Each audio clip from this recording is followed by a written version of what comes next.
Take a look behind the curtain with a real whistleblower and American patriot. Prepare to embrace the uncomfortable truth because this program has no time for comforting lies. Here is civil liberties enthusiast, Second Amendment defender, and recovering FBI agent Kyle Seraphin.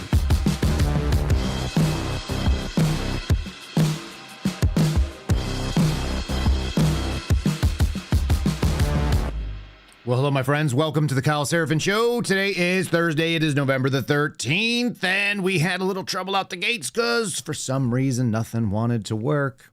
I always like it when the servers won't connect. It's my favorite part of doing this job, that I'm completely reliant on some things that are outside my business. It turns out, though, the things that I am not reliant on is the federal government, which just decided they were going to open last night to thunderous applause and to the loss of a fantastic opportunity to hack away at government waste and government agencies and things that we don't need. And honestly, none of you are going to notice a difference in your day as you go, unless you're involved in air travel, I guess, which is more of an argument that we should get rid of the federal government's involvement in these things. Somebody asked me the other day, hey, well, what would we do with some of these federal agencies? I don't know, devolve them to the states. That's the honest answer that constitutional libertarians would say. It's so simple to think about it. The functional unit of our nation is not meant to be a bunch of people hanging out in Washington, D.C. There's not supposed to be 535 people plus a president and a bunch of executive agencies that run your life. And basically, they don't, although they take all of our money and they decide what to do coming back our way. What if, novel idea, we actually embraced the name of this country and we had a bunch of states that were united, which means that they all had their own abilities to do what they wanted to do. I don't know why this is really difficult for folks. I don't understand why Republicans didn't embrace their opportunity, except we kind of do know why, I guess, if we're being totally fair. Because that would mean that they didn't matter as much. We can't have that. So, talk about government opening. We're going to talk about a trip to China. And you guys probably heard this a little bit earlier on in this administration, sometime around the summer, almost the beginning of the summer. The Trump administration started marching out talking points saying that they essentially had solved the problem of murder, or at least they had so dramatically decreased it that it was not going to be a problem for people anymore. The murder rate in this country was going to be the lowest ever. It's still a murder rate. There's still going to be people doing it. But that was the kind of the claim. They wanted to go and claim ownership of it before they even got halfway through the year. And the newest claim, coming directly from Director Valhalla out of China, is that they solved drugs. I'm being a bit flippant here, but apparently the CCP, the Chinese Communist Party, which has been involved in exporting precursors to making fentanyl and other synthetic opiates to cartels and so on around Mexico and others, they're now done doing that. They did it on purpose, by the way. They wanted the United States to have the difficulty. They wanted to be able to take all the folks that were sad, that were depressed, that were looking at a bad economy or low outcomes or a diminishing capabilities of being in the middle class. And they thought, what if we could just export that and accelerate the decline? The Chinese are very asymmetric thinkers and long-term. But now they're done with that because they said so. Because Kash Patel, he's so intimidating when he goes into China. This one guy who can't follow through on almost anything. He solved drugs. First, he solved murder, but actually it was Donald Trump. And then they solved drugs. Of course, it was Donald Trump who actually did the negotiations, even though it was Kash Patel doing the negotiations. No mention, by the way, of the Chinese investments that he has or what the heck he was doing, why he had to go to China to make this decision. And anyway, we got some stuff from that. There's a press conference and then the ongoing saga of the J6 pipe bomber reveal, which was done last week. Over the weekend, Steve Baker, Joe Hanneman, The Blaze, they shared a wild story that still has zero explanation from law enforcement. And we just got our first reply. There's been these kind of like shady questions. There was another whistleblower that came forward out of the FBI, not me. And yesterday we got an emergency release from the whistleblower attorney, Kurt Suzdak, who's representing this person. I know Kurt. I know what Kurt does. And he said that the Washington field office is planning to hold a meeting in 20 minutes from this moment that I am recording this. So for those of you that are listening, in 20 minutes, the Washington field office of the FBI, where I used to work, is holding a meeting in order to suss out who is this whistleblower. And we can pretty much guarantee that there will be an attempt at retaliation in violation of 28 CFR Part 2.7. I think that's what it is. I'll show it on the screen in a moment. The old FBI, the new FBI, it's all the same FBI. And so somebody's life is in the balance as usual. Oh, I see the chat asking a good question. Isn't that illegal to go after a whistleblower? You bet your damn bippy it is. And yet, do they care? Of course they don't care. That's why the FBI is what it is. Come on now. You guys should know better than that. If you watch this program, let's get started by saying if you want to protect your digital footprint, something the pipe bomber should have done. Oh, wait, luckily they had a government agency to go and lose the records. If you guys want to make sure that you keep your data secure when you're moving, if you want to stop signals coming in and out of your phone, Faraday technology from my friends over at Silent, it's slnt.com, is a great answer for that. It doesn't matter whether it's a government agency or big tech or the corporate data brokers or cyber criminals or anybody else that wants to figure out where the heck you're going, sniffing out all of those little footprints and the breadcrumbs that are being left. One of the things I saw, I believe the Bureau actually tried to go out there and ping all the routers that the so-called pipe bomber person was walking past because your phone is constantly reaching out to them. If you want to shut down wireless, cellular, GPS, near-field communication, RFID, all those things, if you want it to not be leaving your device and you want to be able to have a moment of silence in this crazy world, slnt.com/KYLE. The backpacks are fantastic. Their waist packs are really good. They make things that keep radiation away from your body, which is not a bad idea. All of their ideas, they're really, all their products rather, they're super sharp. So the Faraday sleeve is in the back here, or it actually sits behind in this pocket. In the front is an overt sleeve that keeps it away from your body, but it allows it still to receive signals. You can actually choose your level of engagement, which is kind of cool. If you guys didn't know this, they're well thought out products just like that. Having an extra pocket is brilliant, and it could be used for chargers or other things as well. The backpacks, again, E3 Everyday Faraday backpack. That's my go-to riot bag whenever the food riots start or whatever's going to happen next. Check them out. SilentSLNT.com/KYLE. Save 15% on any purchase you make there. The qualified purchases are going to get free shipping. Look in the link below, and let's do today's program. Don't put your bag in the Faraday. Don't put your phone in the Faraday bag just yet. Here we go.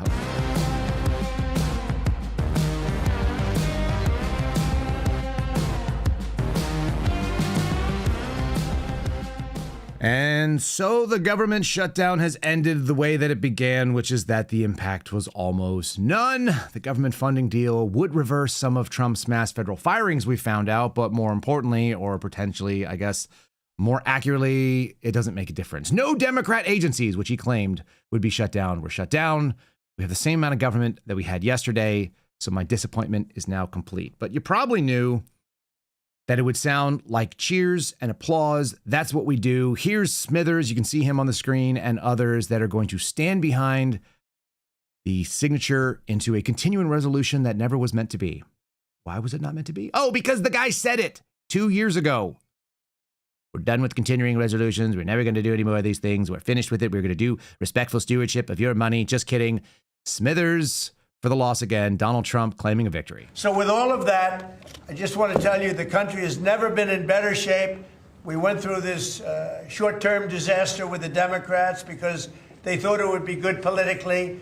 And it's an honor now to sign this incredible bill and get our country working again. Thank you very much.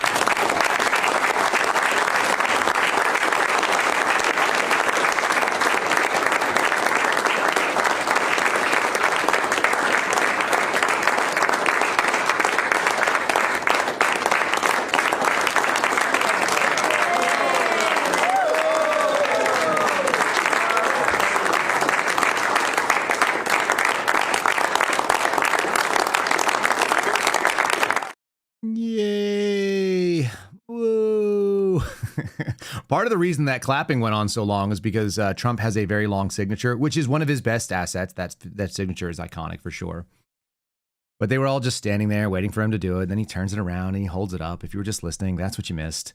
President Donald Trump signed a bill Wednesday night, last night, officially opening The government, after a 43-day shutdown, they got the record after the House passed a bipartisan funding bill. Why it matters is a signature. This is from Axios. I have it on pretty good authority that Donald Trump reads Axios every morning. Did you guys know that? Do you think that's why they released the memo there on the Epstein thing at Axios? Because Trump reads it? Huh. I can't unhear that. I had a couple of people that are in a position to find these kind of things out. Very, very unusual to find out that that's where you go. Where I don't go to Axios almost ever. I guess I should add it to my list. Then we can see what the White House briefing looks like. Donald Trump's signature on the bill ends the longest federal shutdown in government history, left thousands of workers without pay and disrupted services across the country for nearly 7 weeks. Can please and thank you, please put the government services that you were unable to enjoy in the comments below. Maybe it's just because I work out of my house now and I don't go enjoy government services, whatever they are. I don't know what changed. And I'm kind of baffled that they thought that they could just say that we were without services, whatever those services were. Anyway, let me know what they are, if you don't mind. I would love to find out what it was that I was missing out on that I didn't realize. 6 Democrats, and that's going to include Democrats from Maine and California and North Carolina and Washington State, New York, Texas, voted to support. So you got some little cross-partisanship there. It's hard to call it bipartisan when basically all but 6 people have not signed on, but whatever. They made it move across the finish line. You had the controlled opposition. Look, that is what you need. I hope we can agree that a government shutdown that the government should never be shut down again. That's what he said. Great. The thing is he made a claim that the country has never been stronger. Did you guys hear that too? Is that what's going on? He made a couple other claims, wants to blame it on Democrats. We just can't get away from the silly blame game. So this is still all theater, and it continues to be sort of really frustrating. Once you notice it, you're just going like, it's like watching a bad movie. It's bad acting. It's bad scripting. It's bad writing. It's predictable outcomes. We know what's coming up next. And then it's like, well, let's play the game where we blame everybody. Here we go. Over the past 7 weeks, the Democrats' shutdown has inflicted massive harm. They caused 20,000 flights to be canceled or delayed. They departed so many times, so late. People were hurt so badly. Nobody's ever seen anything like this one. This was a no-brainer. This was an easy extension. But they didn't want to do it the easy way. They had to do it the hard way. And they look very bad, the Democrats do. They deprived more than 1 million government workers from their paychecks and cut off food stamp benefits for millions and millions more Americans in need. They caused tens of thousands of federal contractors and small businesses to go unpaid, and the total effect of the damage their antics caused will take weeks and probably months to really calculate accurately, including the serious harm that they did to our economy and to people and to families.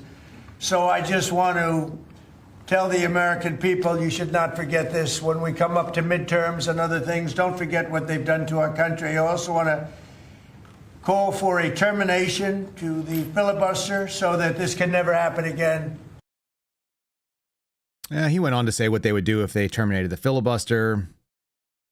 Don't forget this at the midterms, he said. ABC News covered this one. Trump urges voters to remember Democrats caused the shutdown. That's what he thinks is going to resonate with people. People don't remember government shutdowns unless they work in the government. There's a few million people, I guess, that affects, but not the tens and tens of millions that you need to come out and win during the midterms. So what do people remember? They remember some questions about Jeffrey Epstein's files and what was going on there and how disappointed they were to find out that there were promises that were not going to be kept. They remember things like guys going into the FBI claiming that they were going to solve the big cases. Cocaine in the White House. They're going to hold people accountable. The deep state was going to be destroyed. They were going to wreck the swamp and drain it and go ahead and hang all these people out. There would be prosecutions. No, there would not be. There's like a little narrator in the back of my head going, that would not be the case.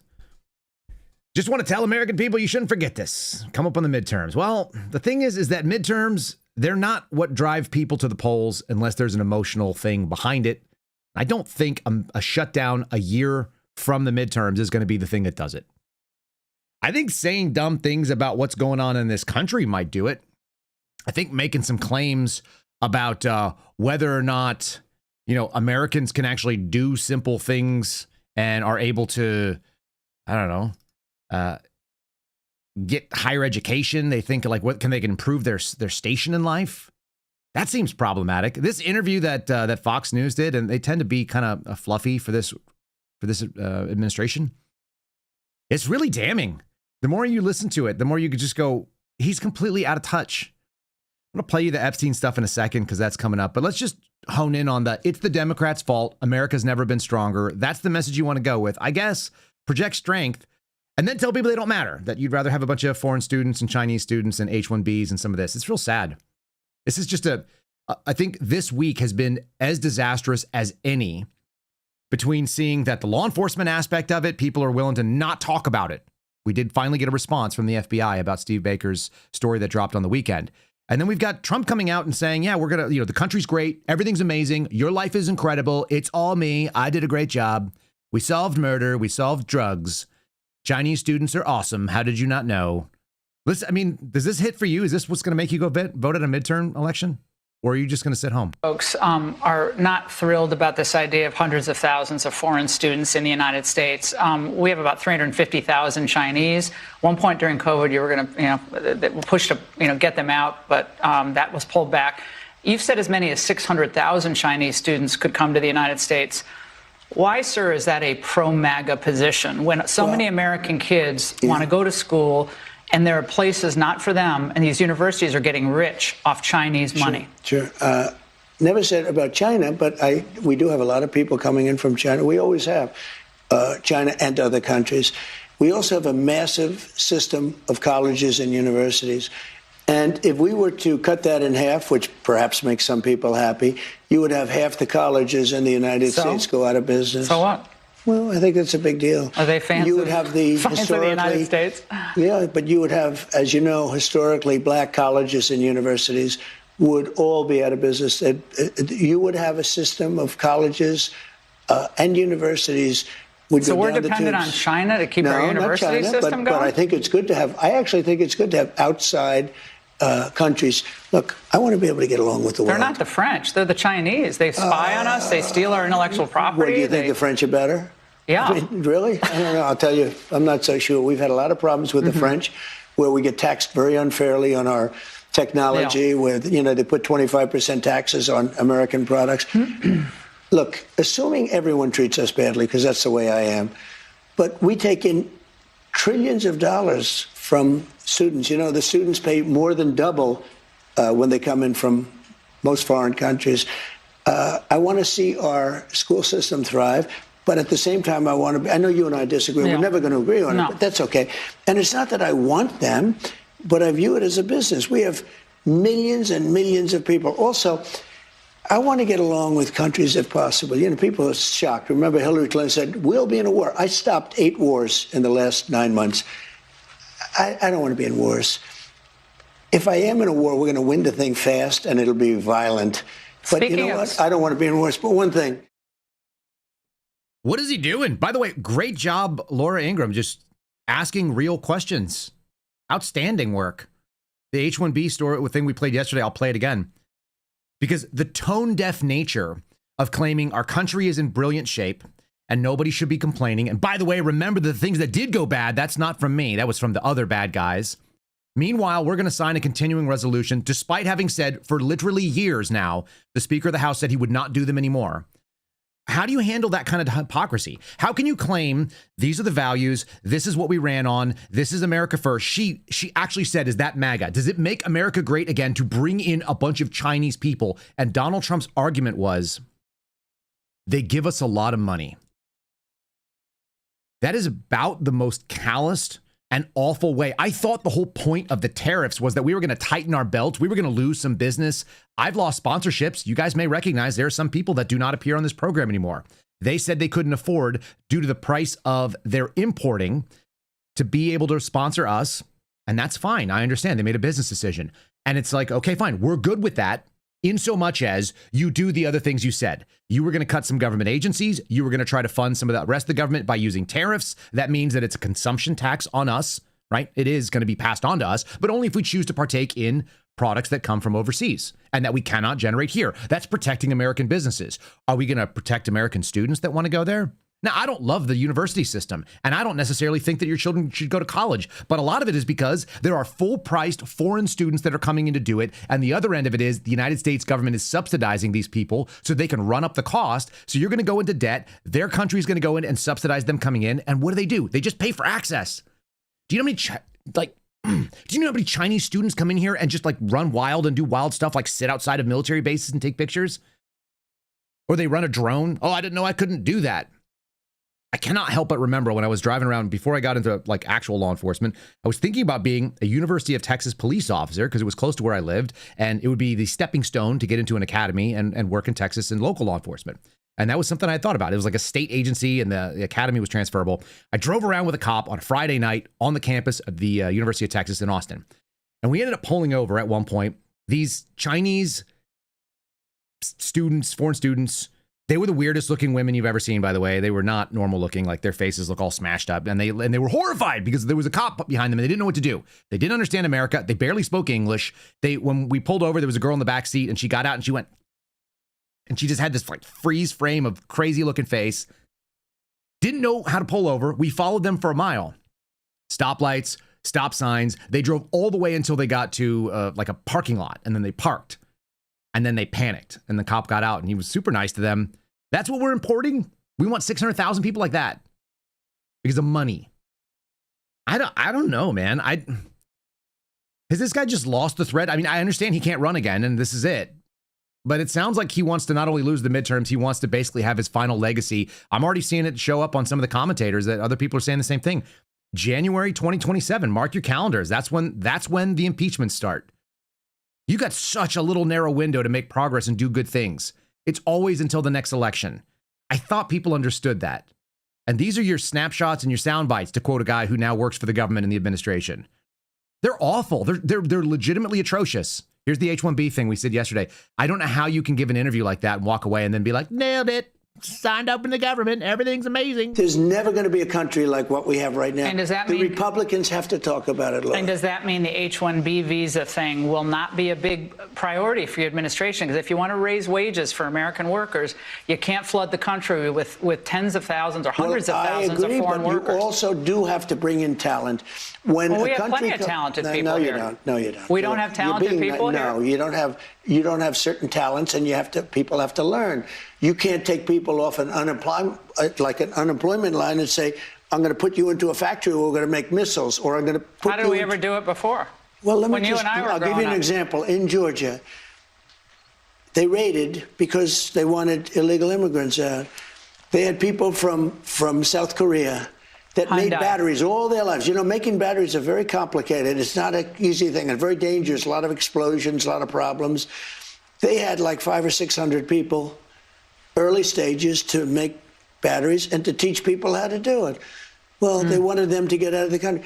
You're going to need that, Laura. I mean, I know you and I disagree on this. You can't just say a country's coming in, going to invest $10 billion to build a plant, and going to take people off an unemployment line who haven't worked in 5 years, and they're going to start making missiles. It doesn't work that way. Listen, you piece of garbage who's been on the unemployment line for 5 years. We can't put you to work and make missiles because you suck. We need to bring Koreans in that know about batteries. Who's going to pick the crops? Same energy. That's what I heard. What I heard Donald Trump say is, who's going to pick these high technology crops in well-paying jobs, whether they be in manufacturing or whether they be in advanced military technology? Who's going to pick those? Not going to be you. Can't be you. You're too dumb. Like, you're not skilled. And if you thought that you might go to college to try to get that squared away so you could up your skill level or maybe increase your sophistication so you could actually go do that job, don't be ridiculous. The Chinese pay way more than you can afford. So the Chinese government's going to go ahead and send their students over here who are eventually going to spy on these technologies. Then they're going to bring them home. Do you guys know what technology transfer is? Technology transfer is a thing that the FBI actually investigates. It's the banner goes under what's called counterintelligence, counterproliferation. And what they do is they send people over that start up labs. And technology transfer means they get somebody from an American university that's doing research on the American taxpayer's dollar, National Science Foundation grant. Maybe they have some additional corporate investments. Yeah, they go ahead and they build these things up. Okay. They build up this supercomputing. They build up an algorithmic, sort of capability. They build up some high-level material science. And then the Chinese government will throw 3, 4, 5 times that amount of money at them to go and build a lab over in China. Well, it doesn't take that much money to build a lab in China. So that money goes back into the pockets of the professor or the person. It's not even illegal half the time.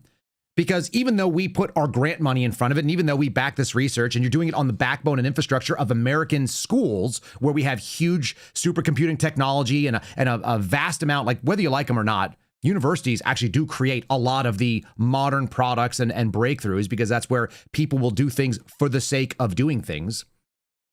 And then the Chinese just pay that person a bunch of money to come over there and set the same thing up and duplicate that research, what they're able to do, because they already know what works. Doesn't cost nearly as much. Doesn't have any kind of time in behind it, and then that person pockets the difference. And that's actually considered legal. It's technology transfer, so we have to try to see if it's a dual-use technology or a military application, but they can do it most of the time. Ain't that something? Donald Trump wants to put these students in here so they can be part of that. You know how many people come in from China that are ethnically Chinese that are still dramatically and always will be loyal to the original regime that they came from, even if they naturalize into citizens here? I had cases open on several of them. Came to the United States, became U.S. citizens, worked in our academia, also went back to China 10 times a year, spent a huge chunk of their time, skipped out on teaching classes, didn't do what they were told, were tenured professors, so they were allowed to do it. And then would sponsor by the boatload Chinese scientists, delegations to come in and check out that water treatment plant like we showed you yesterday. Hey, I'm in water treatment. I do advanced stuff. Let me bring a bunch of my Chinese communist friends and maybe one spy that's in there, or one what's called co-optee in there. And then we'll just have them tour these facilities, and then they'll go back and report it back and see what can they do better. So they can always be at the head of the best things, and they know how to compromise our stuff. Like, call me crazy, but that's what I heard Donald Trump talking about. You know what I didn't hear him talk about? This would have been a win. And this just happened yesterday too. Some reporters tried to ask him about the Epstein files as they were signing that document. Don't do that. You can't. That's not allowed. We're going to just close the book. Here we go. Thank you very much, everybody. Mr. President, are you prepared to negotiate with Democrats now? Mr. President, on Jeffrey Epstein, Thank you very much. Thank you guys for knowing. Mr. President, can you respond to these Epstein emails that were released today? Well done, Mr. President. Great job.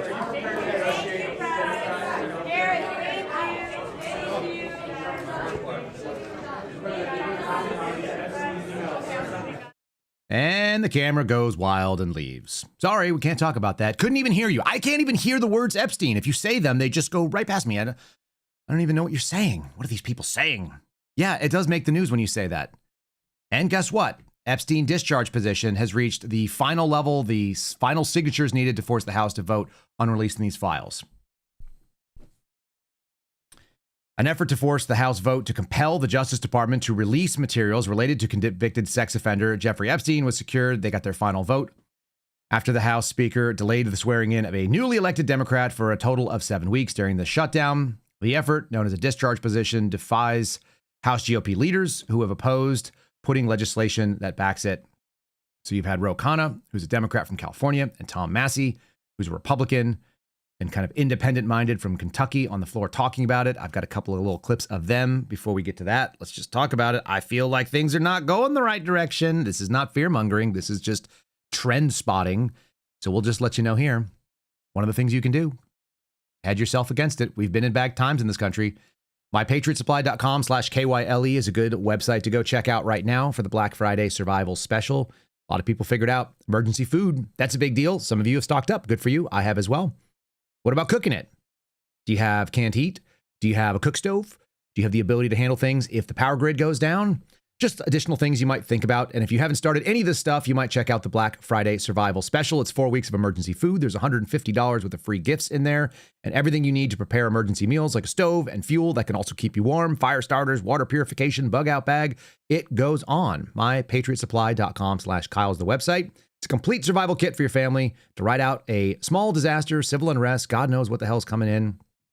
Makes a good Christmas gift for somebody that you're worried about, that maybe you can't get to in a short period of time. It's available from now until Black Friday. So that's just before Thanksgiving. Head to mypatriotsupply.com/KYLE. Check out all the things that are included. You can also just scan the QR code if I'm sitting on your television screen, which I have found out some of you do. And that's kind of interesting. I didn't know that people watched me on TV, but they send me pictures of their TV. And perhaps you can see this picture. You can just hold your phone up. You have to take it out of the Faraday bag to do it if you're watching on TV. And then you just take that $150 in free gear. Get yourself prepared. Whatever you got going on. These things last for a very long time. Their food will last up to 25 years in good storage. So do what makes sense for you and your family. You don't want to get caught behind enemy lines with nothing. All right.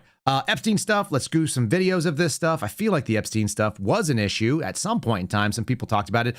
Donald Trump's "I can't hear you" kind of reminds me of another guy who couldn't hear you. And where is the Epstein files? You have been very clear that there's going to be video evidence that proves that Epstein killed himself. And I've known you long enough. If you say it, I believe you. And I know it'll be forthcoming. Explain the priority since you have gotten in this position, and Kash has gotten in his position, and Pam has gotten in her position, and maybe why this didn't go as quickly as some people anticipated. Well, I lost you a little bit, but I assume you can hear me, so I'm just going to answer your question. I can hear you, yeah. There has been, let me get to this first. I had a graduation ceremony this morning down in Quantico with a class of new agents, and I looked every one of them in the eye, shook their hands. I said, listen, you're going to do this for us. You're going to protect the homeland, and you're going to go bring me bad guys. You understand? I said, there's no one coming to save us. The Marvel Avengers ain't coming. It is us. We are in charge. We have the counterterrorism portfolio. This president and this attorney general, they have a different view than we've had in the past of the FBI. This is very important your audience understands this. The FBI in the past focused on large enterprise cases. You know, the Al Capone, John Gotti, KSM, Al-Qaeda types. And we are still and always going to do that. But there's a parallel track. I didn't hear anything about the Epstein file. Am I crazy? Did he ask a question and he said, hey, where are the Epstein files? And Dan said, let me tell you about this graduation I once went to. If I can bullshit you for long enough, maybe we could skip out on that stuff. Why doesn't Dan Bongino talk about the Epstein files? Like, this was months ago, by the way. This seems pretty straightforward. Maybe because he let his spokesperson do the talking. I also don't care about the Epstein information. I don't care about those files. I think it's irrelevant. No one is going to be charged. Everyone got away with it. And I would much rather dig into January 6th, much rather dig into. Like that. You've got to get, no. I just have never cared about it personally. I have just never cared about those. Like, I'm a lady. I have millions of dollars. My husband makes millions of dollars a year. And I just don't care about girls potentially being trafficked. I mean, where were they even trafficked to? Who were they even trafficked to? Nobody could even know. Maybe we'll ask the FBI director. You've seen most of the files.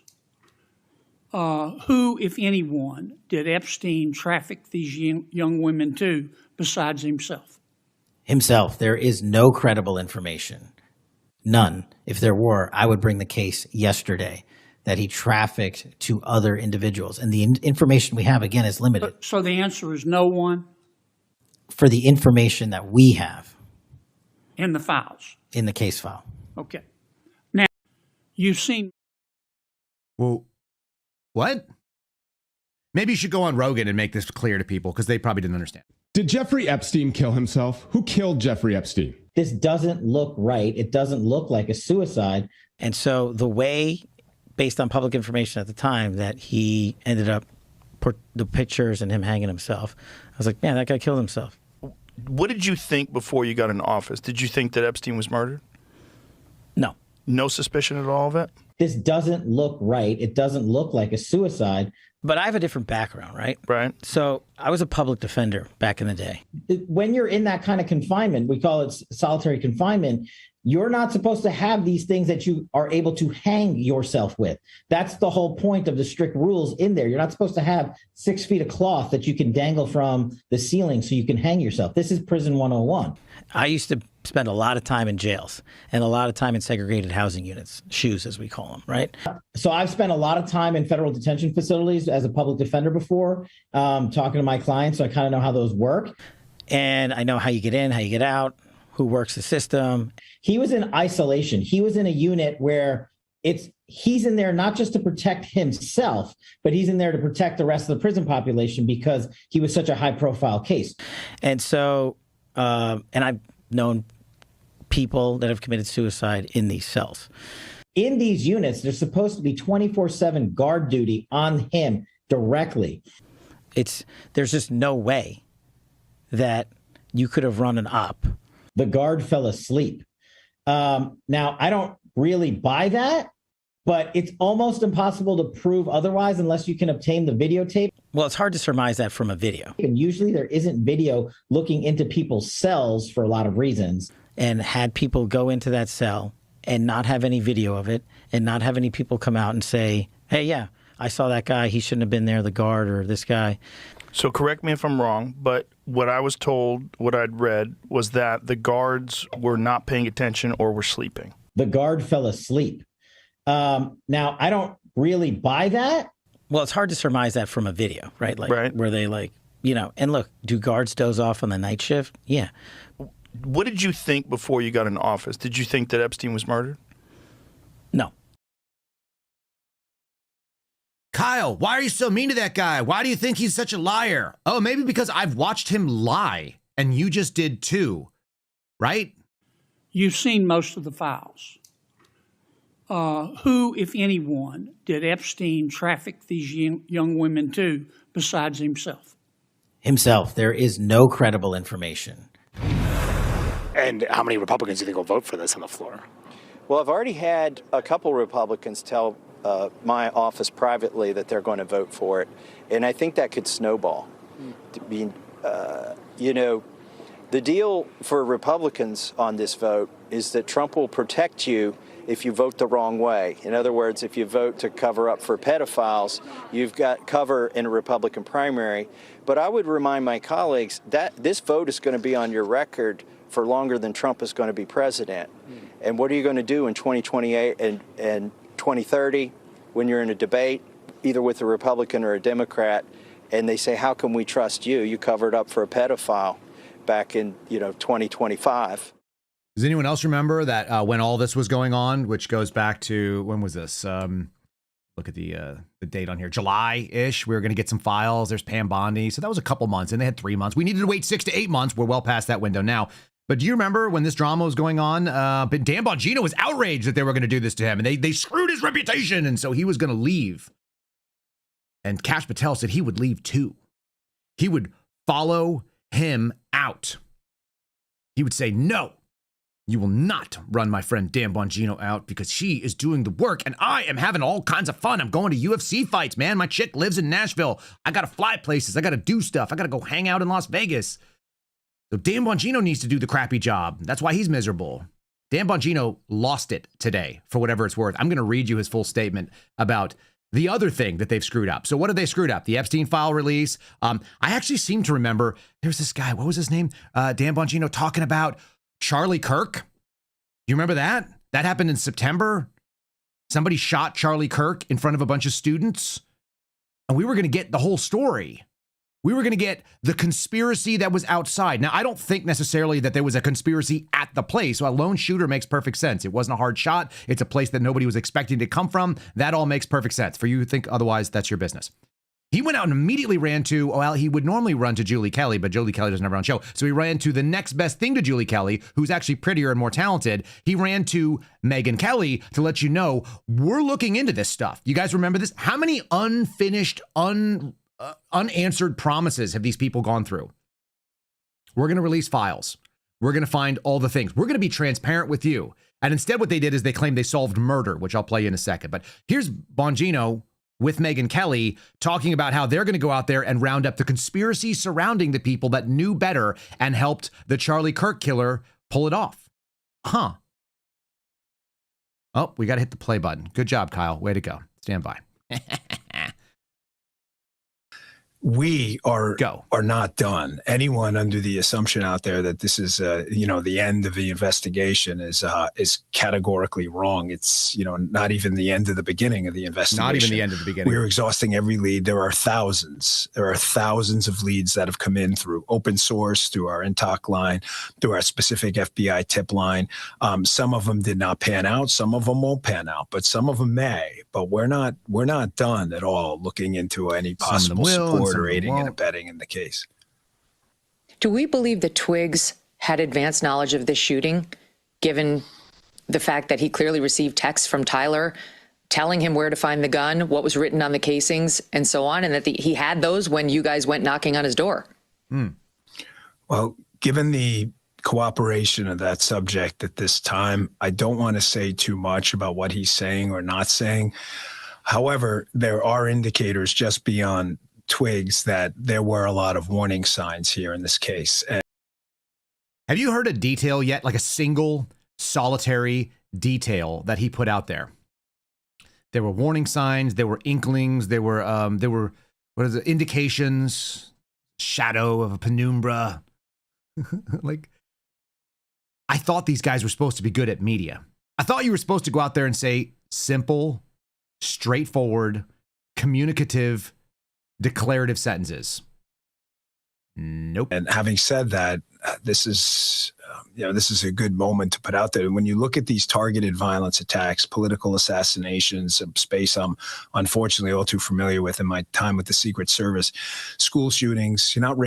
Wait a minute. Which targeted political attacks took place during his time with the Secret Service? I'm kind of wondering that, along with the sort of same story where Kash Patel said he knew people who killed themselves in specialized housing units, in the shoes, as we call them, per his words.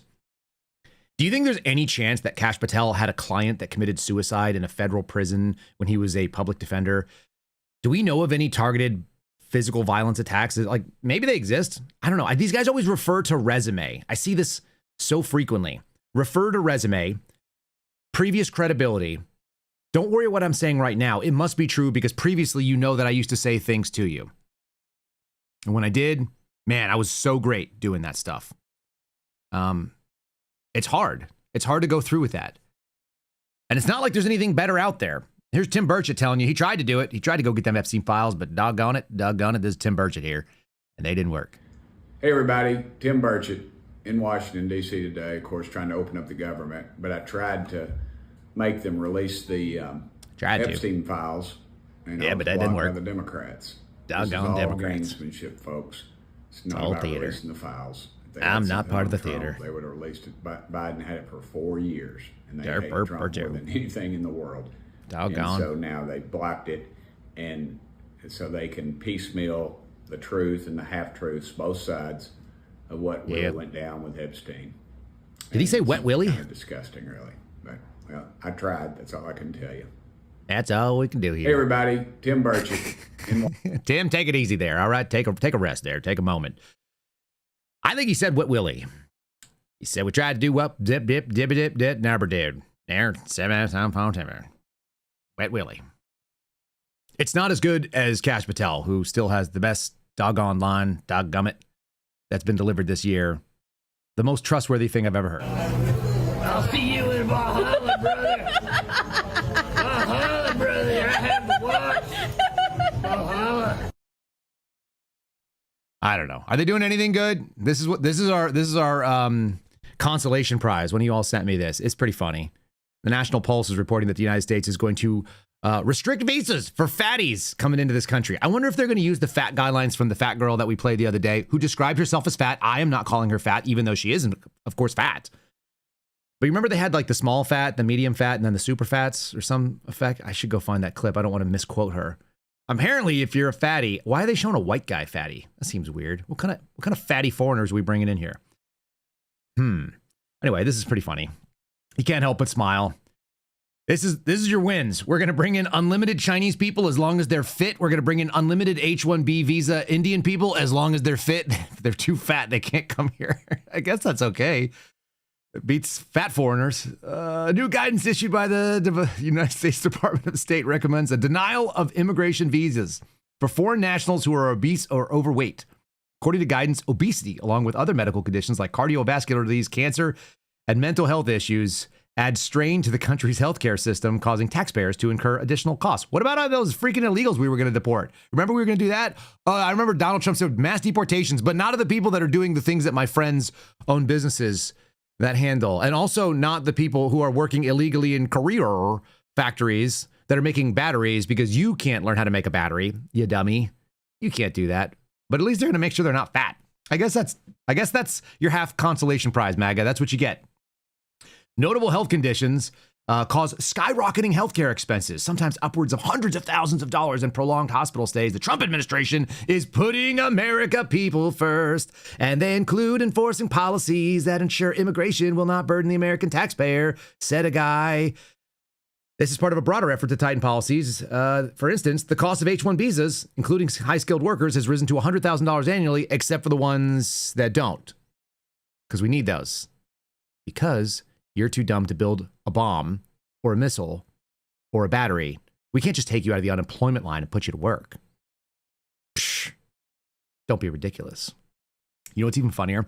On the screen, if you guys are watching right now, and you should be watching, but if you're not, you could switch over and watch if you were listening on Spotify. So you may hear a Spotify ad right now. We play those throughout the show. And you can find us on Spotify at KyleSerafinshow.com. You can support us at Locals if you want to get involved in what we're doing here.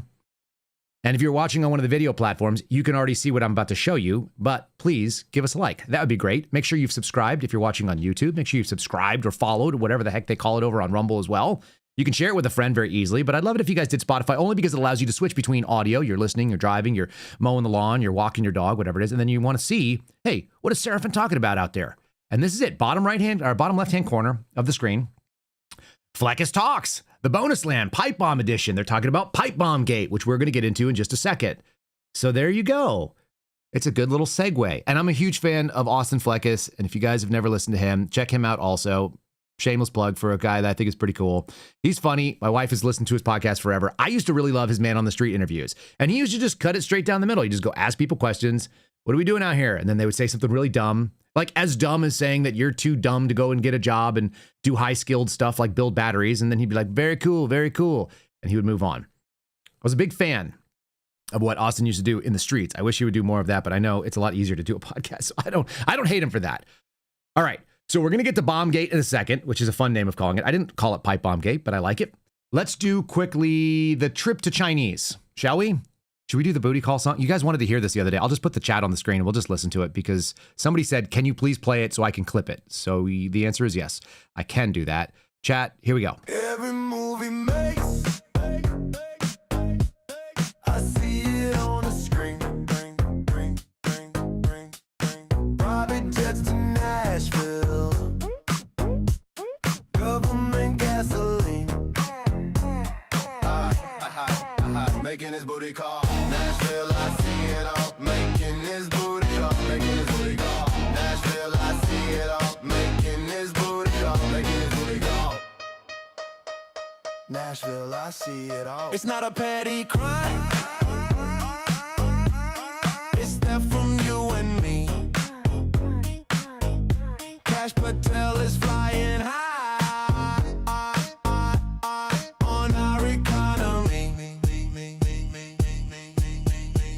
Making his booty call. Nashville, I see it all. Making his booty call. Making his booty call. Nashville, I see it all. Making his booty call. I can't help it. It's super catchy, and you guys like it too. I did get a request to just play it so they could record it or something. Somebody wants to screen capture it and make it part of their life. What am I talking about? Kash Patel went on a secret trip to Chinese. If you guys don't know, I don't like saying China for some reason. One of my buddies asked me if I was from Chinese when I was at the FBI Academy, and it has forever changed my lexicon. Kash Patel went to Chinese last week amid criticism of his private jet uses, which is not going away. We did a whole story on this yesterday talking about Boondoggle Ranch, which is still coming out. It's ridiculous. These stories are quite funny. So what the heck was he doing in Chinese? What was he about? Oh, there he is. That is that man, Mr. Sniff. Director Patel flew to China in secret. It wasn't so secret if you listen to the Kyle Seraphin Show. We told you about it live. We told you while it was going on. He's gone out and touted this. Can I just say, I actually miss Chris Wray. Do you know how disgusting that is for me as a former FBI agent who actually got fired because I worked under Chris Wray? I actually miss somebody who was a competent and more honest liar. At least I expected him to lie, and I didn't expect him to come in and do something different. Chris Wray now is like giving me a nostalgic feeling. It's so awful that we've reached this point. I don't know how else to describe it. I don't know how else you would describe it. So let me have him describe it. He's going to let you know. And by the way, with the requisite amount of knob slobbery, let me see if I can find, where is this other clip here? Oh, there it is. I didn't recognize it because he looks like his eyes are like he's about to sneeze. Maybe he's about to sniff. Here we go. Let's find out what was going on in Chinese. This was the first time an FBI director has been to China in over a decade and received the audience with his counterpart to address this matter directly. And again, thanks to President Trump's direct engagement with President Xi, the government of China committed fully to my engagement there on the ground in Beijing at a level never seen before.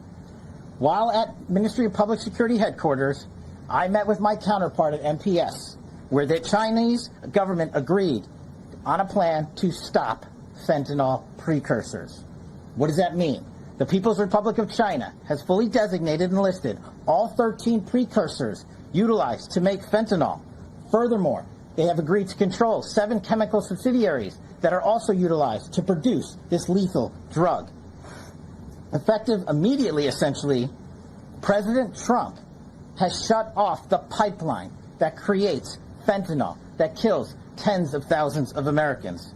These substances are now banned, and they will no longer be utilized by the Mexican drug trafficking organizations or any other DTOs around the world to make this drug. This historic achievement has saved tens of thousands of lives.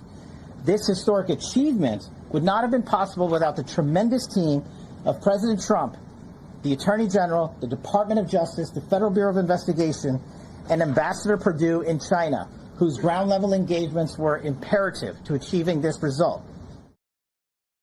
That is the saddest thing that I've ever heard. And this administration keeps doing this. They win by press release. They announce a thing that has not been done yet. He just saved tens of thousands of lives. Which ones?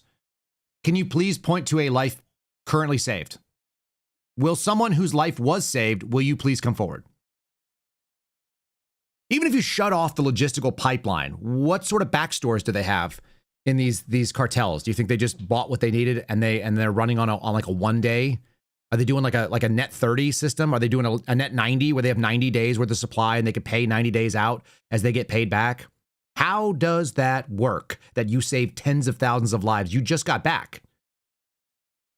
From what? From the Chinese? We're going to trust the Chinese who sent them here in the first place on purpose? The Chinese didn't accidentally leak a bunch of precursors onto the market and allow someone to do, fentanyl manufacturing and have drug cartels smuggling them up. There's 2 real problems with it. You didn't stop the desire. You didn't stop the demand side of the curve. So people will look for it, and they always do. And it doesn't matter what it is that they go look for. They'll find things to escape their lives. Do you know when they don't need it? When they're busy building freaking batteries that are super high technology and their wages are high. When they're making missiles and they know that they're part of something that is important. I had a kind of a homily that I wasn't a big fan of from our priest. We have 2 priests at our parish, and one of them does great homilies, and he's Vietnamese, and the other guy is Hispanic, and his homilies are very mediocre. He kind of delivers them the way Kash does. They're clearly written down. He's clearly trying to read them, and he's trying to deliver with like more moxie than he has. But he was talking about the story that I've always heard about the stonecutters, and it goes back to the Middle Ages, and there's 3 men, and somebody walks up on them, and they're all cutting stones. And the first guy's asked, what are you doing? And he says, I'm just making a living. I'm just trying to feed my family. I can't wait to get out of this heat. It's just a real bummer. He asks the other guy, what's going on? And he says, well, I have a job as a stone cutter, so I'm turning this piece of stone into a perfect block. And so I just cut all these angles and try to get all these sides really, really smooth. And then he goes to ask the third guy and says, what are you up to? And he said, I'm on a team and we're building a cathedral to worship God. And we're doing something that for generations will stand and allow my community to observe the majesty of the Creator. And there's a big difference, right? You could be on a team. When people have function and purpose, when they're not just a wage slave, like looking down and just wondering how crappy their life is and how do I escape this? And can I go home and just, blast through a 6-pack or a 12-pack or a 24-pack like some of the friends I used to have, right? They have purpose. They have meaning in their life. They have children. They have posterity. Kind of the things that are mentioned in the Constitution or the, what is it? What does Benny Johnson think it is? Yeah, those aspirational parts of the Declaration where they said, we want to try to bestow these types of blessings down. Why would we want to do this? Why would we want our posterity? Well, it gives you some skin in the game.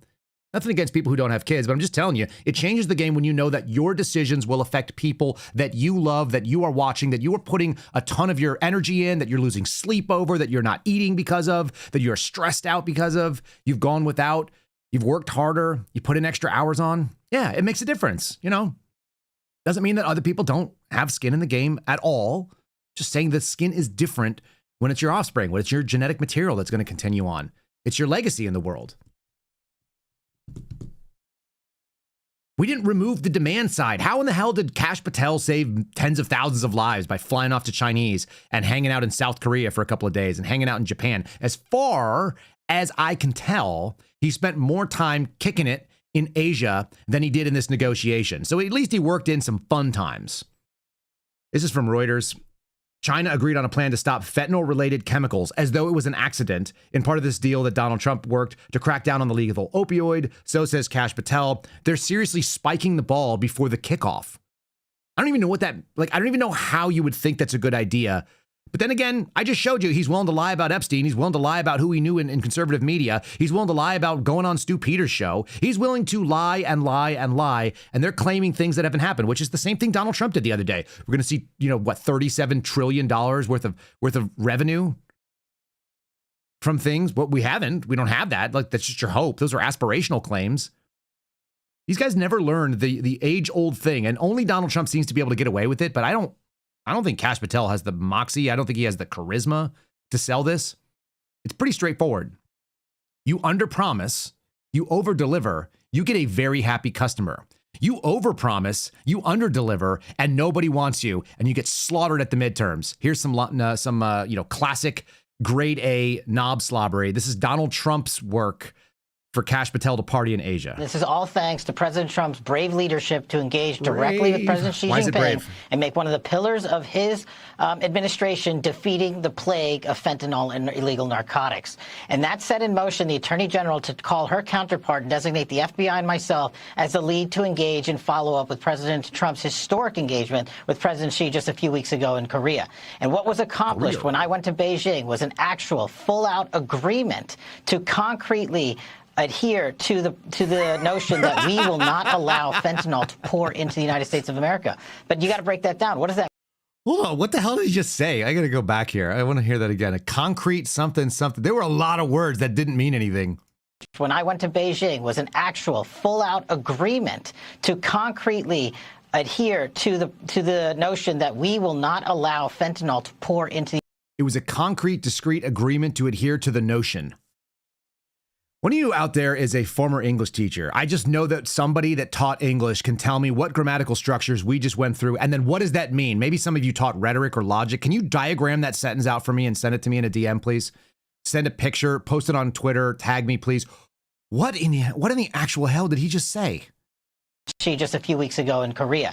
And what was accomplished when I went to Beijing was an actual full-out agreement to concretely adhere to the notion that we will not allow fentanyl to pour into the United States of America. All right. Somebody outline that. Tell me what he just said, what it means. And I'm totally serious there. I actually don't know what that meant. But you got to break that down. What does that mean? Let's break it down. The Mexican drug traffickers are making it, but where are they getting the ingredients? The fentanyl precursors are distributed by and through companies in China. And that must be on accident. They didn't even realize they were doing that, right, folks? So that's why they're going to fix. Oh, they're bad. They're sorry. They have now done is pursuant to our agreement where we asked for all 13. They have asked for an agreement, and pursuant to that agreement, they've agreed to block things. What are the enforcement priorities here? What are we going to do? Are we going to bomb them if they start moving them? How are we going to know if they do? Is there an enforcement mechanism in a massive sovereign geopolitical foe of the United States that has a vested interest in seeing us us fall apart? And they've been working against it for literally decades? Sure. Fentanyl precursors to be designated and fully restricted, and a further 7 chemicals to be restricted as well. This effectively shuts off all of the chemicals and ingredients used to make fentanyl. No other president has done this. Thanks to the Department of Justice and the FBI, we were able to get on the ground and get in the room with the Chinese for the first time ever and receive the reception that President Trump... They received a reception. Are you guys good? Because I'm good. I think fentanyl's done. I think they nailed it. There's like 4 more seconds. Let's see what else he said. ...created with President Xi, and now tens of thousands of American lives have been saved. They've been freaking saved. This is like, okay, so that's it. That's the claim. Tens of thousands of lives. That's not the only lives they saved. I seem to remember this from June. Do you remember this from June? We just solved drugs. There should be a parade. America should have a parade because Kash Patel and Donald Trump, obviously, it was really Donald Trump, but it was Kash Patel because of Donald Trump, because that's how it goes, just solved drugs, which they've been fighting since I was a kid. I mean, he basically did what a DARE program could never do over all the decades that people have been out there trying to dare kids not to use drugs and showing fried eggs and what your brain looks like on drug. That didn't do it. Kash Patel just did it by going to Chinese and he received a reception. So that's pretty good. And that's not to say that those are the only tens of thousands of lives they saved. They actually saved others who are not going to be murdered. And if you weren't murdered today, if you woke up today unmurdered, why don't you thank Kash Patel, Dan Bongino, and Donald Trump? That's who you really owe your thanks to. I know you don't have a job and you have to stand in the waiting line and you can't make batteries, but will you please thank your president for them solving murder? Law and order is back in America under President Trump. And on that same note, there are new crime statistics that show crime is plummeting. In fact, Politico summed it up like this. Murder rates are tumbling across the U.S. in 2025. Homicide stats are down at least 20% over last year, and we could be on course for the lowest number on record. With President Trump in charge, the days of criminals being put over victims are over. I'm looking around. I wanted to show you guys the studio room. So if you guys are just listening, and you could see right now, if you wanted to switch over, this is the room. This is where we're looking at. And I have noticed that I am also very, very thankful at this exact time in history that there are no murderers here. I think that I am also going to be marked safe from murder. So is it also dark to say that I think Carolyn Levitt, the spokesperson at the White House, has more bass in her voice than the FBI director? Here he was on Rogan, also claiming that they solved murder. This was not even halfway through the year. These are the same guys that went on podcast after podcast, both he and Bongino, claiming over and over again a very simple thing. Crime statistics are BS.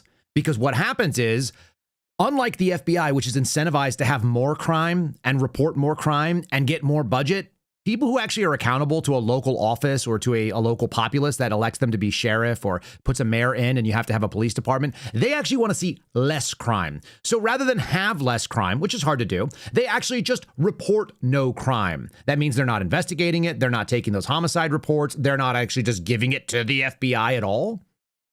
So the FBI is reporting lower numbers, which these guys, including the guy you're about to see on the screen, used to say was a lie. And now they go tout it. So I don't believe them. We are on track to have the lowest homicide rate ever. Murder rate ever. In the country? Yeah. Really? We're already, and look, we got 6 more months to go, so we're not done yet for the year, but we're already down 20% from last year, and we broke it this week that right now, the murder rate, if we, the FBI and our government partners, achieve the mission, will give the American people the lowest murder rate in decades. That's incredible. And that's what I'm focused on. I'll see you in Valhalla, brother. Valhalla, brother. I have to watch Valhalla. It's the lowest homicide rate ever. It's the lowest murder rate, whatever. He doesn't know the difference. The FBI doesn't investigate homicides, generally speaking, either. Well, at least they cured it. Let's see. We're on the 13th day of November. This is just in Chicago. There were 9 homicides, not safe from murder. Total homicides this year, 387. It's down from other years. Congratulations, Chicago. You're murdering less people. You must be so proud. Send Kash Patel a thank you note, perhaps. Oh, this is my favorite one. This always tells me how bad things are. And I've seen it worse. No question in my mind. I've seen it worse. I've seen it that a person is shot every 2 hours on average. So it's twice as good as it's been. It's only once every 4 hours and 18 minutes on average somebody in Chicago is freaking shot. How many 4-hour periods in a day? It's a little bit less than 6 people on average are shot in Chicago on a daily basis, and they're averaging more than 1 murder per day. Quite a bit more, actually. Every 19 hours and 32 minutes. Out freaking standing. Way to go, guys. You solved murder. In addition to drugs. I'm sure now that the fentanyl pipeline is shut down and those tens of thousands of lives you saved, I'm sure they're safe from murder.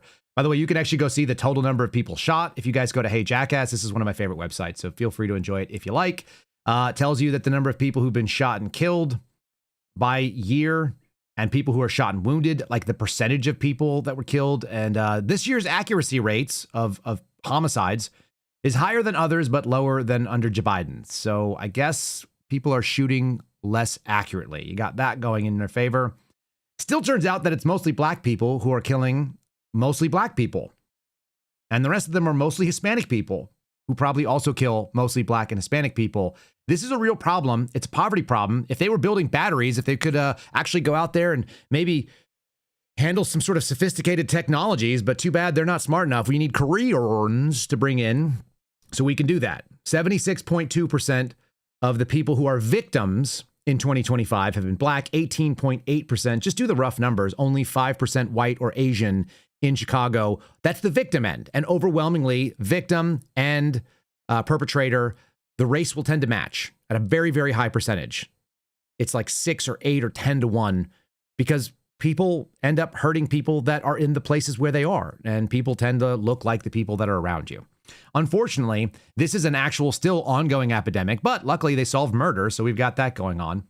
I'm just saying, it's just a silly thing to walk out and try to take claim. The year is not over. The stats have not been done. They have not been revised. And if you've never seen some of the funny stuff over at Hey Jackass, one of my absolute favorite metrics, they're serious metrics, but the silly metrics are the ones that always made me happy.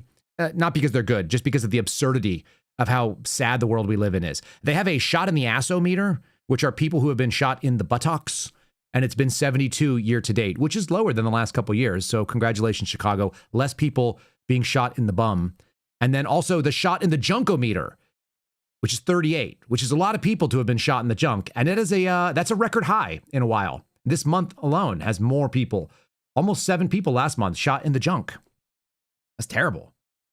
And then the people who have shot themselves by carrying their gun, probably in sweatpants. In any case, apparently they solved murder, but didn't actually solve murder. And if you guys don't want to know what the actual thing is, this is the actual best way to look at it. So yes, we've had highs in murder and low in murder. At least Chicago, one of our most violent cities, is not going to end up at the lowest rates. And this is what the lowest rates look like. And they started following this in 1957. So murder rates have been tracked on and off. The problem with your murder rates that you try to track through the year is people have to actually give you accurate reporting. And we know for a fact that they don't. And I know that guys like Dan Bongino used to talk about that on his podcast on a regular basis because they were defending the policies or they were decrediting or discrediting guys like Chris Wray, who went out and said the exact same damn thing. We're solving murder. We did it. We're great. Nobody believes you. And that takes me to Bombgate, which is going to be our last little piece that we'll talk about here. Bombgate continues. Blaze Media. It's theblaze.com/truth if you want to read the story. If you have not read it, let me tell you guys some things that I actually ran down for you because I had the same questions and I got them yesterday. Before we do it real quick, if you guys want to jump over to Spotify, you may hear an ad. Sorry, if you're listening on the audio, you may hear an ad at this exact moment. Additionally, if you're listening on Rumble or if you're on YouTube or on X, make sure you guys have liked us, share it, subscribe to the channel. If you want to be notified when we go live, I can just tell you up front, it's right around 0930 Eastern time or 8 Central, but you can also notify yourself. Okay. I wanted to know, first of all, my surveillance team, which was known as ID 21 or Intelligence Division 21, that was the squad, was sitting outside of a house. That house had a door, which I believe I've even shown to you. And I may even have it. There it is. The door is framed in black. It is on the closest side of the screen to me. It is on the left. We were watching that door, but we weren't sitting outside of the door, lest anybody think otherwise. We weren't actually trapping that door where we were like sitting there from 30 feet away with binoculars like you see in movies where you're going to get caught. We were outside, and that was the door that we were assigned to. On the door to the right is the person that Steve Baker has identified as the person he believes did the pipe bombing. And her name was Shani Kirkhoff. And everybody seems afraid to say that, but that's what's being reported. We're talking about a news story that is in the public. All right.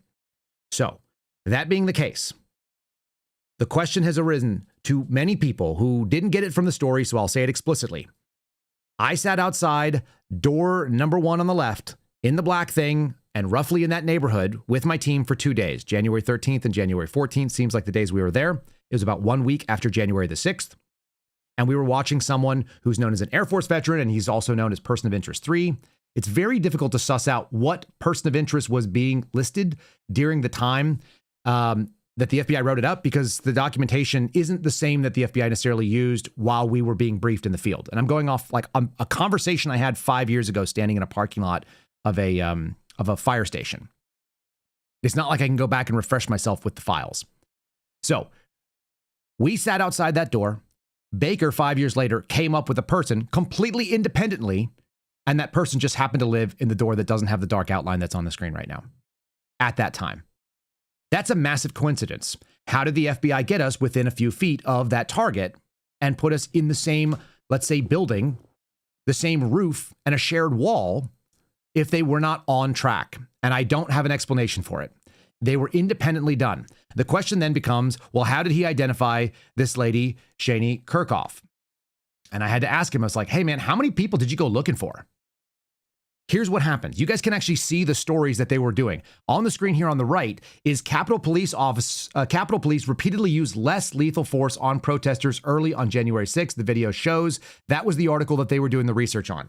And this has been done by other people. There's a group called Investigate J6. There's another one called Stop Hate. There's a couple of other like online accounts that have been doing a lot of identification of who were the cops in the crowd, who were the cops that were firing pepper balls. They want to know. They already named this person, but they didn't know this was going to lead to something. And while Steve was doing that, he began running a logical, investigative series of questions. Who is this woman? I don't recognize her. Couldn't even tell if it was a woman or a man from the pictures they had. Took it to a Capitol Police officer source. The Capitol Police officer said, aha. Well, we know who that is. That's Shani Kirkhoff. She's one of us. She's in the Dignitary Protection Unit. She trains the less than lethal stuff. She's, like one of the people that handles these devices. The devices being the FN 303 launchers, the Tippmann 98s. Okay, great. So he started looking at it, and then he went and kind of just dug in who she is. You go do some open source searches. What do you find out? The first thing is that she was a soccer player, and she's 5'7", and she has a athletic build, but she's slim. And that starts making people who've been looking at the same videos the FBI's been putting out for 5 years go, well, the pipe bomber was 5'7". That's totally coincidental. And then he asked the Capitol Police officer thing, hey, does she still work at Capitol Police? And he said, no, she actually moved to like an intelligence agency. She left about 6 months after January 6th, and she went away. She didn't work here anymore. And he said, well, which one was it? He said, I don't know. She deleted all of her social media, and she scrubbed and tossed her phone numbers, and we can't reach her anymore. Like, we were buddies, but she's moved on. All right. Well, that's kind of unusual. So then he went and started looking at the trial, and he got Guy Raffert, what's his name? Raffet, who we talked to last night in a Twitter space, X space. And she was the first witness in the first trial that convicted the first January 6er. And there were some unusual things about that trial. So I had Steve tell me yesterday that he went and read the transcripts. I'm reporting what he told me. Verify for yourself on the transcripts. But I don't think he's making this up.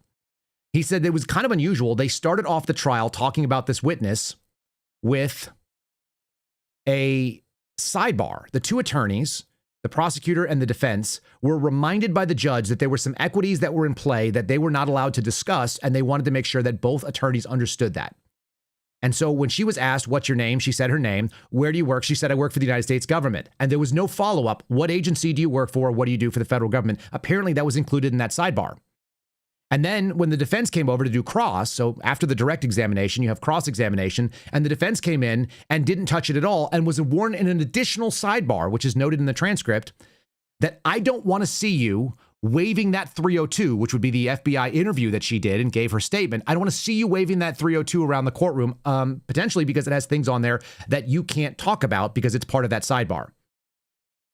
So the government didn't allow anyone to say that she moved from the place she had been, that she moved into a new government job, which she did not describe. And it turns out that government job was at the CIA doing essentially force protection in their security division, almost a lateral move from what she did at Capitol Police, but with the added benefit of working at an intelligence agency, and all of her stuff had been scrubbed and she didn't talk to any of her old friends. Does that make some sense?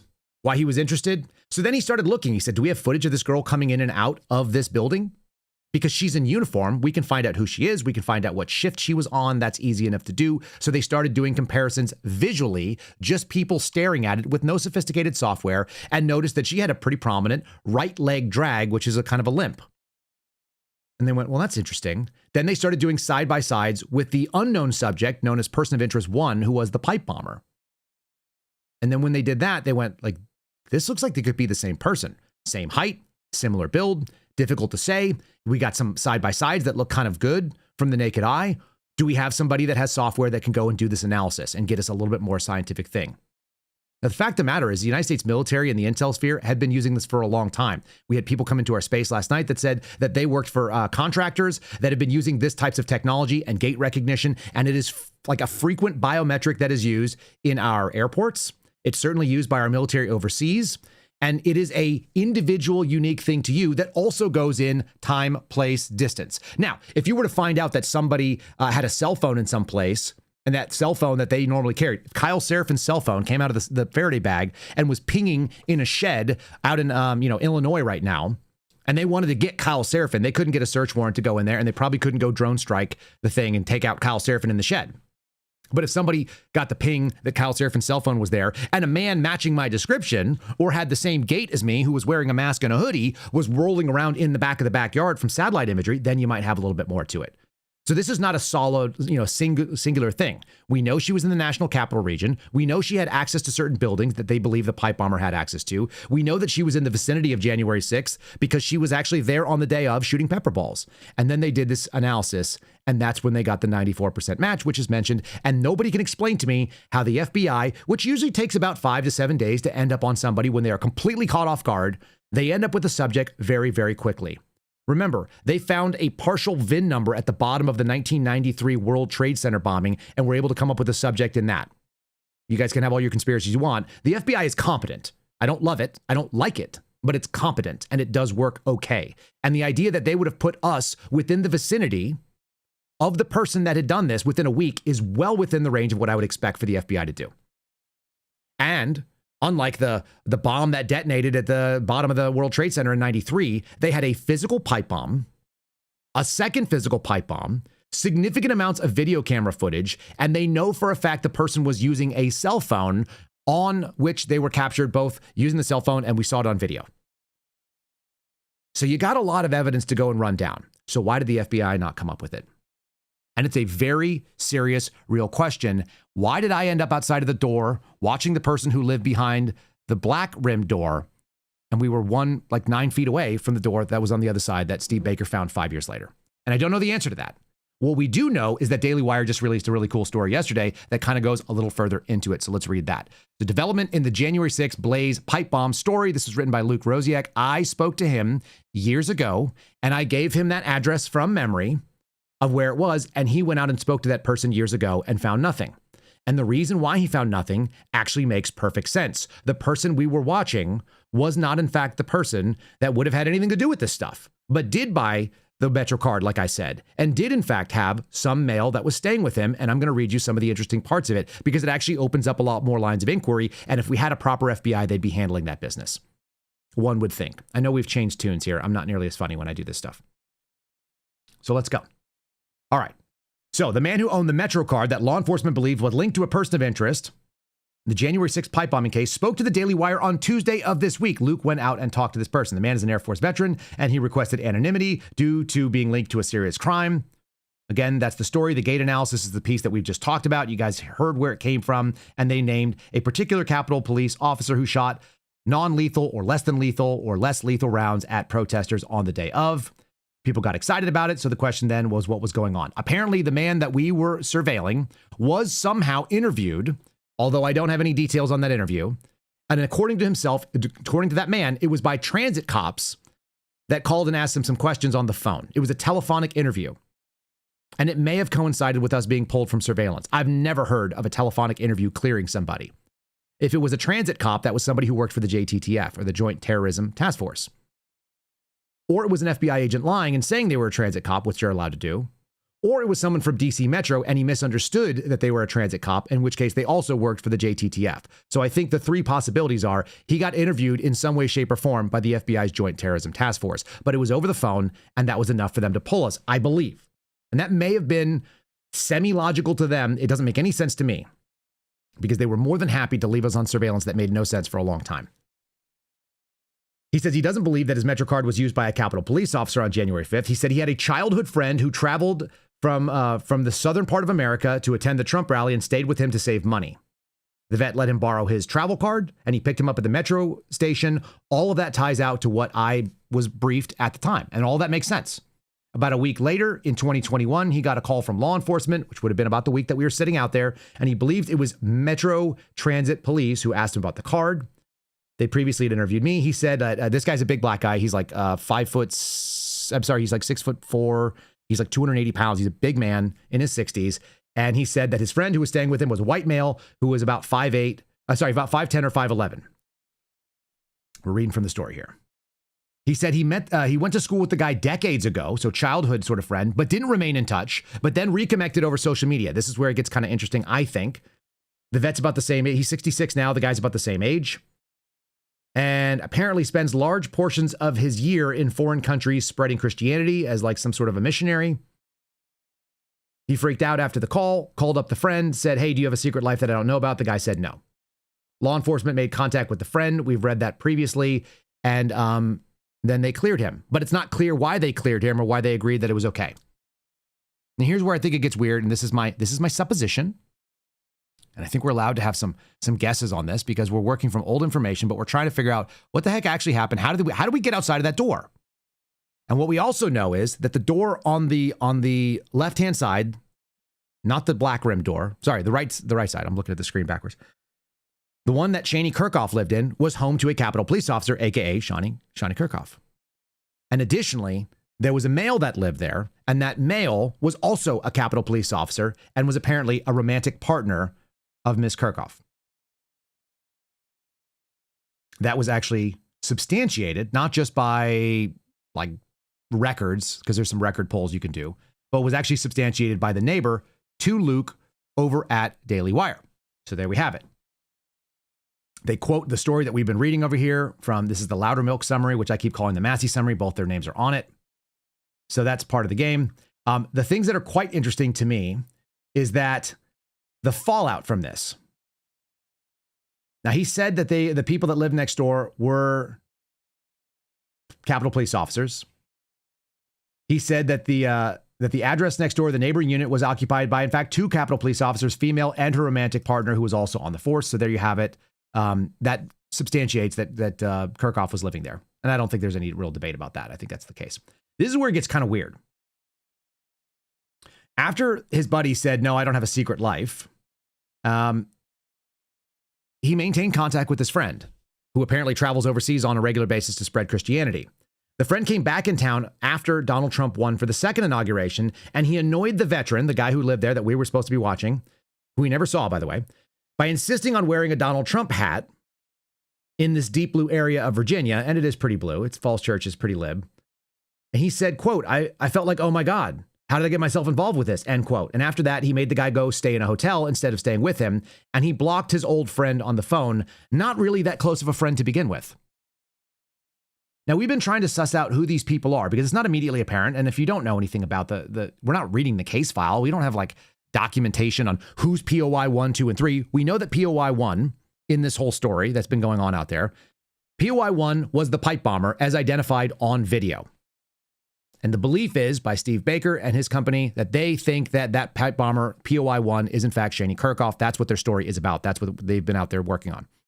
POI 2 appears to be, I think, a mixed character.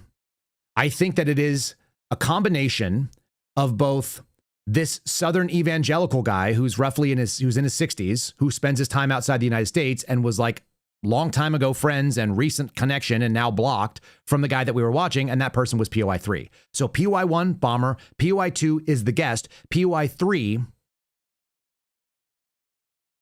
is the guy living in the apartment that we were watching, who's the Air Force veteran. And here's where it gets really weird. Steve Baker believes, and the Blaze has made the claim, that POI 1 is in fact Shani Kirkhoff, who lives next door to POI 3. There was a male staying with POI 3, who's called POI 2. That's the Southern evangelical guy. There's also a male living in the door next door. So we have 2 doors, 2 people behind each door, a man and a woman and 2 men. We already know one of the men wasn't involved because of his build. You can see it. It's completely obvious. The other one is a female, and she's obviously not a man. The FBI had pictures of someone they called POI 2. The pictures do not look like a 60-something-year-old man. They look like a 25 or a 30-year-old man. And that's where it gets really weird. And it'd be nice if we had an FBI that was willing to address this craziness, because it is crazy. And it'd be really nice if we could get like a straightforward statement on it. What we got instead was a whistleblower disclosure yesterday saying that they were going after the whistleblower, bringing forward information in good faith that there was a violation or misconduct in this investigation to Tom Massey. Tom Massey shared that whistleblower disclosure, which I will read to you real quickly. It says, regarding 28 CFR Part 27, protected disclosure by an FBI employee to the United States Congress related to serious misconduct and gross misconduct by the FBI sent via email. Dear Honorable Chairman, Congressman Massey and Honorable Chairman Loudermilk, pursuant to 28 CFR Part 27, please accept the following as a protected disclosure from an FBI employee related to serious misconduct that the leadership of the FBI, the Federal Bureau of Investigation, and the Washington Field Office on November 11th, 2025, U.S. Congress received a protected disclosure about the J6 pipe bomb investigation. The J6 pipe bomb investigation was conducted by the Washington Field Office. Today, leadership in the Washington Field Office notified its management there will be a management meeting tomorrow at 10 a.m. It was obvious from the information provided by senior leadership in the Washington Field Office that this meeting was an attempt to identify the FBI whistleblower who made the protected disclosure to Congress. That is very familiar to those of us who understand. This attempt by the assistant director and other senior leadership in the Washington Field Office to identify the whistleblower is a reprisal, and it's a violation of 28 CFR .27.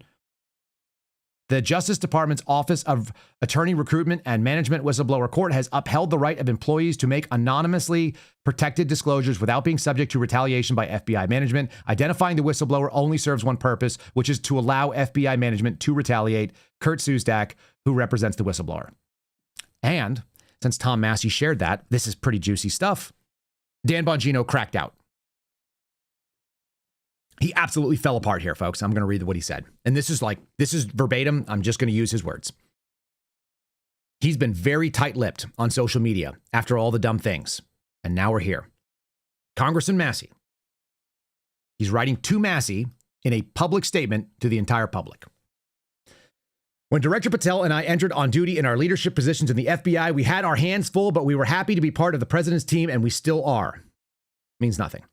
Despite the multitude of challenges we faced, our first initiative was to aggressively pursue a new strategy to investigate the January 6th pipe bomb terror attack. We brought in new personnel to take a look at the case. We flew in police officers and detectives working as TFOs, task force officers, to review FBI work. We conducted multiple internal reviews, held countless in-person and STV meetings with investigative team members. We dramatically increased investigative resources, and we increased the public award for information in the case to utilize crowdsourcing leads. There's only a small sample of the work the FBI personnel and leadership team have put into this critical investigation. When I spoke with you yesterday, a little after 8 a.m. Eastern Time, screenshots attached, I've offered you an in-person brief on our work. We spoke for 10 minutes. I called you back a little after 7 p.m. Eastern Time to again make the offer. You didn't answer the call, and you've yet to call me back. This is crying and whining from the deputy director of the FBI. Never seen this in my life. Nor would you. He's taking his private cry whining to public, and people are excited about this, I guess. Despite this, you've continued to imply the director and I are targeting investigators in this case. That's what they're going to do. Definitively. That's what the FBI does. Definitively. How do I know? Oh, because I was the victim of this. I know this. This is disgusting, even by the low standards many have for politicians. You know my number, and you're free to call me anytime. But it's easier to tweet and throw BS bombs. Yes, our leadership team will be meeting with FBI team members today, and we will avail them of all the whistleblower resources they need to disclose any evidence of malfeasance in the prior administration. I know factually that this is inaccurate, and I know what's going on here. I'm not at liberty to say at the moment, but folks, this is a massive story in and of itself, what's going on with Bongino, and hopefully it will become clear. I hope somebody grows a spine and actually goes forward with this story, and they know what they need to do. We will ask about any threads that may have gone unpulled under the prior leadership because we are passionate about solving this case. Well, what about tendrils and nuggets? Because I heard those were also important. We need all the tendrils and nuggets. Morris gave up a big nugget. That's what we need, the big nugget. This is the best part. But a week of near 24-hour work, I guess he means 24/7 hour work, whatever. But a week of near 24-hour work on recent open source leads in the case has yet to produce a breakthrough, and some of the media reporting regarding prior persons of interest is grossly inaccurate and serves only to mislead the public. No, it's not, buddy. It is not. I proudly serve in this administration, and I proudly work with Director Patel to reform and advance the crime-fighting and national security missions of the FBI. We would love to have you as a partner in this mission rather than a dog barking from behind the fence. And then he includes some screenshots of trying to call Massey. Guys, you can just keep watching this. That guy's cracked. That's an emotional scream cry, as I was heard it described, that Patel did when they couldn't get the Charlie Kirk information out fast enough. It's insane to me that this emotional garbage is what constitutes, that's a personal cry that should have been a call or a text message or a voicemail or an email, or maybe just shut the hell up and stop acting like a baby because somebody went out there and published something and told you very publicly that if you're going to go out and try to public whistleblowers, there are at least one member of Congress, and it sounds like two, that are willing to step up and try to stop it. And they're letting people know that we see you up front. It's the one thing they didn't have when I went public. Nobody knew that we did it, and nobody knew that they were coming after us. Watching you. You guys keep tuning in. This is going to be interesting because where this goes, they've just opened a door for people to share a story that should show you everything about who this guy is and what this team has been doing behind the scenes. All they do is fluff themselves. Remember, they've advanced crime fighting and national security missions. They solved drugs and they stopped murder, and it's all Donald Trump. And also, they can't find a freaking pipe bomber who had all of the physical evidence, and we were outside, like right around the corner. We were just outside, per Steve Baker. They're not going to come out and say what they are going to try to debunk, but the people that are trying to debunk this are Capitol Police. You can't imagine. The agency she worked for is trying to stop this. The agency that works for Congress is trying to stop this. Shame on these people. Major, major shame. Because I do remember this, and so do you. You know, I was highlighting a reporter at the Blaze over the past few weeks. His name is Steve Baker. He's been ripping the covers off this January 6th bomber case with Kamala Harris. A lot of the videos I've showed you about the infamous bombing case that nobody wants to talk about, but Steve Baker, Julie Kelly, Darren Beatty, and a few others. Folks, Steve Baker has been now arrested by the FBI. And this is why. Jim's shaking his head because it's almost hard to believe how much of a police state we live in right now. They used to hide this stuff and disguise it. They don't even hide it, disguise it, or even deny it anymore. Steve Baker is a journalist at the Blaze. He is clearly yet another political prisoner in the state. He was locked up today by the FBI, and I suspect it has a lot to do with the fact that he was exposing the fake bomb plot on January 6th to take out Kamala Harris at the DNC. Go to his Twitter profile and take a look. You'll be disgusted. The police state is just metastasized. Yeah, I am disgusted, but it's metastasized to Dan Bongino, as evidence even by this last crying clip here, this last little piece of what he posted today. You guys can find that. I'm going to archive it right now. And that is the program. I don't like doing like the stay tuned, but freaking stay tuned because we're not done yet. We should go to Valhalla. I'll see you in Valhalla, brother. Valhalla, brother. I have to watch Valhalla. Check us out over on Spotify if you have not previously, if you guys are traveling with it. KyleSerafinsShow.com. I apologize and thank you guys for letting me know. I actually posted yesterday's show a little bit late because I forgot to do it all together. It's just a one-man show here. So check us out. If you want to support us over at KyleSerafin.com, you can do that. That's locals. I put all the links up and that's kind of fun. If you're watching on the video, now's the time to like it. We're bumping up on the Rumble board. We are bumping around and adding subscribers every single day over on YouTube. Like, share, subscribe it. Put yourself on the notifications if you want to see us when we go live. And God bless you guys. I have a palate cleanse, but yeah, whatever. What the hell? It's long, but let's do it. Here we go. This is Eddie Murphy. Remember we used to have fun in this country? We used to be able to say things out loud, and you could say that maybe Americans are Americans and people who don't seem like they're from here and H-1B visas are not beneficial in their job competition. Yeah, I remember that too. Thanks for listening to The Kyle Seraphin Show, streamed live weekdays on rumble.com/Kyle Seraphin. Follow Kyle on Twitter, Truth Social, and Instagram at Kyle Seraphin.